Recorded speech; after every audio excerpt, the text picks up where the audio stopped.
Let's start the conversation this evening. In Washington, U.S. lawmakers have introduced the Nigeria Religious Freedom and Accountability Act of 2026. The bill proposes sanctions against Fulani militia and former Kano State Governor Rabiu Kwankwaso, citing concerns over human rights abuses and restrictions on religious freedom. Supporters say the legislation builds on earlier U.S. actions to strengthen accountability, while critics warn it could complicate Nigeria's internal politics and international relations. Tonight, we explore what this bill means for Nigeria's governance, the broader debate on religious freedom, and how external pressure shapes domestic accountability. Well, joining me to discuss this right now is Ladipo Johnson, is the National Publicity Secretary of the NNPP, joins virtually. It's great to have you. Good evening. Thanks for having me. All right, let's get straight into the eye of the matter this evening. The U.S. bill identifies Mr. Kwankwaso, of course, who is a former senator, defense minister, and a presidential candidate, and a former governor also, as one of the individuals contributing to systemic religious persecution of Christians, which, according to them, has persisted amongst the plethora of other issues. I would like you to react to this, will I call it, issue being put forward by the U.S. Well, let us say that it isn't being put forward by the U.S. It's been put forward by 5 members of Congress because it hasn't been passed into law. It hasn't been signed as law in the U.S. yet. It's still going, the bill will still go through to the Judiciary Committee and the Foreign Affairs Committee. So that gives people time to talk about what surrounds the bill. And we hope and pray that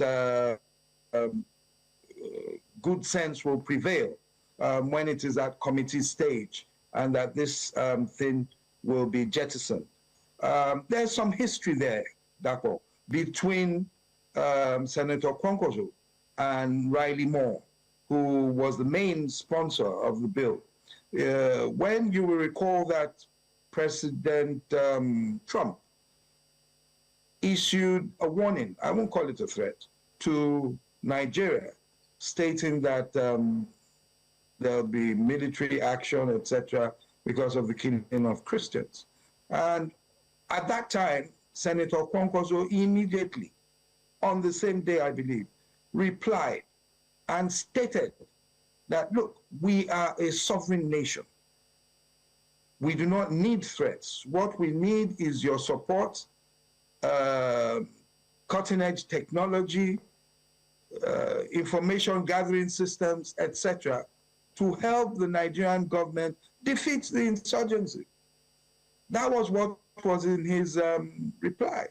And Representative Riley went on Senator Kwankwaso's handle and stated there that you who brought in Sharia in Kano, that was in 2000, or whatever, you're complicit, this and that and that. So I think that is where it all started from, apart from the issue of Sharia. So I think we should look at it. Did they investigate properly, or have they investigated how Sharia came to Kano?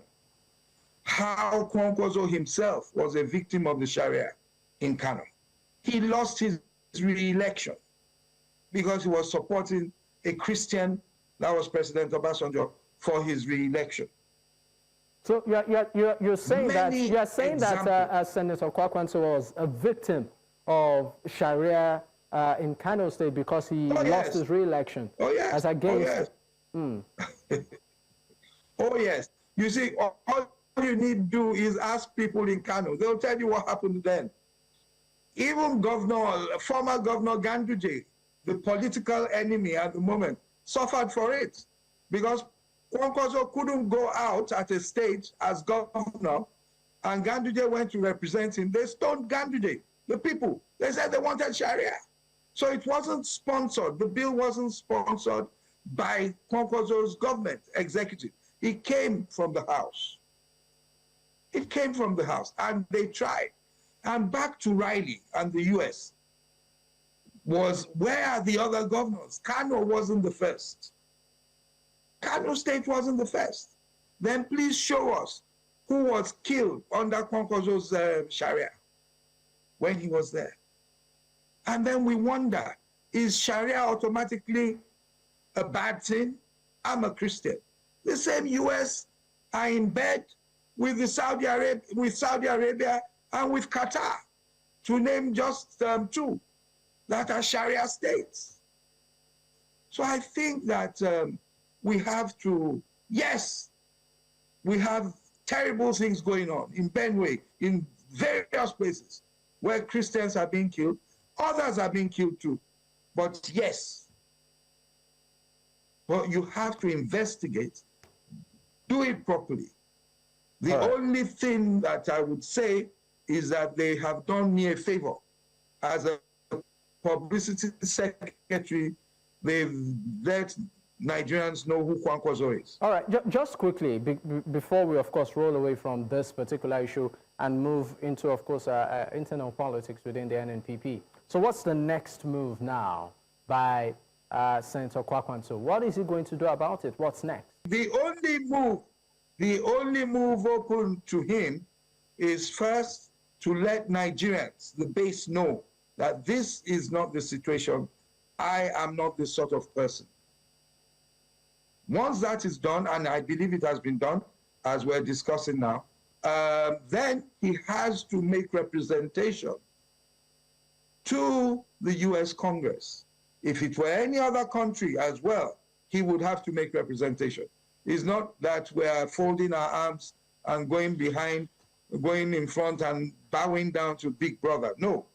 But because of what this, the repercussions would be, and the confidence that some Nigerians have in him, he has to restore that. He has to meet them and say to them, how did you get to this conclusion? How is it that it is only my name that is here? How? You have to tell us. You said Christians were killed, Christmas Day massacre, Christians were killed, this happened, that happened, and then you just jump to Kwankwaso, all because he signed the bill for Sharia in Kano. There must be more to it. There must be more to it. And I believe that it will be settled, and we will straighten the records in the United States as well. All right, we'll go on our first break. When we return, we'll be talking about the internal politics within the NNPP. Stay with us. Many thanks for staying with us. Of course, you're still watching Politics HQ on News Central Television. I have Ladipo Johnson's National Publicity Secretary of the NNPP as guest this evening at this time. Thank you for staying with me, sir. Now, let's talk about, of course, the internal politics within your party and what some might even describe as some sort of crisis. Can you please bring us up to speed as regards the appeal court in Owerri and the ongoing judicial review at the Federal Capital Territory High Court, which, of course, I know that we've had that conversation on this program, but what's the latest? Because there are strong speculations. Please hold on.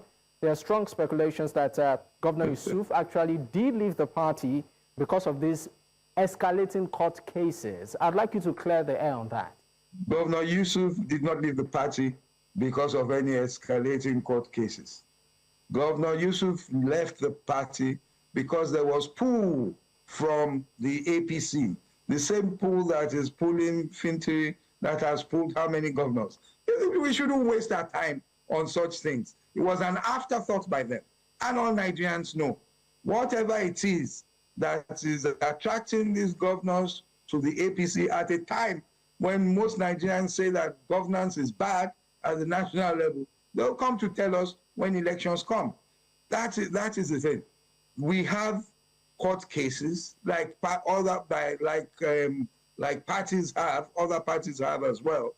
But as is not special. Yes, there is an appeal. Our cousins that were expelled appealed to the Owerri Division of the Court of Appeal. because there was a judgment, a default judgment they got from Abia that was set aside by the judge because they came with affidavits that had all sorts of lies in the affidavit. And when the courts read it, they set it aside. Now, when you are talking about what is at the court in Abuja, not the Federal High Court now, the FCT High Court, about, try to help me, mandamus. How do you mandate a court, a judge of coordinate jurisdiction, mandate a judge of coordinate jurisdiction on something that has already been set aside? Meanwhile, it is at the Court of Appeal, just like you said. If that issue is at the Court of Appeal, you can't take it to the High Court again. This is law 101. But I don't know why they keep doing it and keep talking and you understand. I don't know those advising them. But it's simple. We shouldn't even be going to such detail because these cases are sub judice. I'm a legal practitioner. I shouldn't be talking about them. Although I'm not representing the party. Of course, we just needed to, of course, know, bring yes. So yes, to speed the appeal on is what there. the issues are. It is there, and yes. All right. Let's also talk about, of course, its presidential candidate in 2023, Senator Kwankwaso. I mean, this also is just to put things in perspective here. It's alleged that he wanted to go to Lagos to meet with the founder of the party, that's Dr. Anebuna, and apologize to him of some sort, and also, of course, sort of mend bridges, so to speak. Did this really, was this the case? My brother, Senator Kwankwaso, is a peace-loving man. He is willing to put out the olive branch 100,000 times. That is him. Do you understand? But whoever has given you the information that he may have wanted to go there is a childish person. And that is why I, Ladipo Johnson, keep saying to the either Senator Kwankwaso or Buba Galadima, I say to them that this person is not stable. You come to an agreement with this person, he will turn around and give you something else. I'm saying it on live TV. Sorry. I'm saying it, Dako. Who is not stable? I didn't get that clearly. So, you said someone isn't stable. Excuse me, please. What I'm saying is that those you are saying he wants to go and make peace with, the group or what have you, they are not stable. When I say not stable, I'm not talking about mental illness. I'm talking about you cannot have an agreement with someone that will turn around. Even before you finish the agreement, they made it public. Oh, they came to beg. Oh, they came to do this. It's not mature. Is this how you reach agreements? It isn't. So that is why I have said it. When I talk about Dr. Anebuna, I tell people that I like the man, we were friends and everything. But I don't know those who are advising him. And I don't understand what his politics has been for the last 2 years. I don't have to. If I see him tomorrow, naturally, he's much older than I am. I respect him. He's a jolly good fellow. But regarding this, we shouldn't be where we are. We shouldn't be where we are because of minor issues and egos. So I have always made my own point clear. If it were Ladipo Johnson, I would not negotiate with them. But it isn't Ladipo Johnson. There are many people. I am just a publicity secretary. So if they negotiate, if there's peace, they settle, I will announce it. But I'm sure that if they do that, Dr. Anebuna will say, that boy must no longer be no longer be publicity secretary. You understand? So I have no qualms, no issues there. I get passionate about it at times because I do not feel I was there from the beginning, how the issue started, the issues that came up with Ogini Olaposi, and Ogini is my friend. We came back, even when the issue started, we came back to Lagos on the same flight. We sat down at MM2 and discussed for over an hour. But I saw that they didn't want to take the path of settlement. But that is neither here nor there, you see. I think we should talk moving forward about how the party will strengthen itself and what arrangements it would make ahead of 2027. Because that, of course, would have been my follow-up questions. You have indeed highlighted quite a couple of issues. We needed to get that out of the way. But looking at everything happening within the NNPP right now and the general elections just around the corner, the talks about the electronic transmission of results in real time, which has continued to generate reactions. As an opposition party, what's your take on this? Are you confident? The current arrangement. We made our points, our views known that the Senate was beginning. In fact, I don't say the Senate, the APC were beginning the rigging process. You understand? But if the mandatory electronic transmission of results is added to the act at the end of the day, then it is a step in the right direction. Any politician, any statesman that wants, that believes in democracy must of necessity continue to look at the Electoral Act, as in our case, to improve on it, to improve upon it. And that is what we hope for. That is what Nigerians are yearning for. So we believe we are at that side of the divide. We were not happy with what was going on at the Senate. But we hope that at the end of the day, they will come to the what we term the correct thing. All right. Before we wrap up this segment of the interview, I would like you to react to something that recently happened within the House at a particular hearing where Senator Onyekachi Ebonyi, Nwoye Ebonyi, of course, Senator representing Ebonyi North, and a senator from your party, that's Senator Rufai Hanga, representing Kano Central, engaged in a heated argument on Wednesday. And it became really rowdy and almost to the point where words were being exchanged. Your senator kept insisting that, you know, it got him by merit. The other one kept using the word a member of the ruling party and all of that. As Speaker of the NNPP, and one of your key representatives there in that particular verbal face-off, what's your reaction? Well, unfortunately, I did not follow the conversation. I've seen clips of it, and I know that for some reason, both gentlemen were slightly irritated. But look, it is parliamentary proceedings, and it is normal, almost normal, in quotes. We're not saying you should start to fight. It is normal to disagree. As we say in politics, you disagree to agree. So, yes, Senator Hanga is my man, is my leader, and I haven't heard it, but I will be partisan and say that I'm in his corner.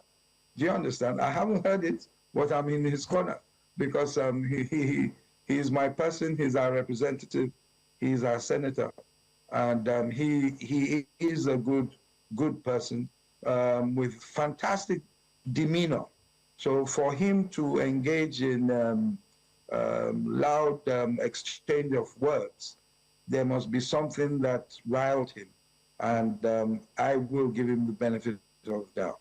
All right. Finally, ahead of 2027, is the NNPP planning any form of coalition? Because I know that you've been saying that something big or something huge is happening. So just to get this out of the way, are we looking at a coalition here? We're definitely looking at an alliance, a coalition. I'm not sure we're looking at a merger, but we're looking definitely to work, to strengthen our base. We have to work with other people. There are people coming in, there are people looking at other alliances as well.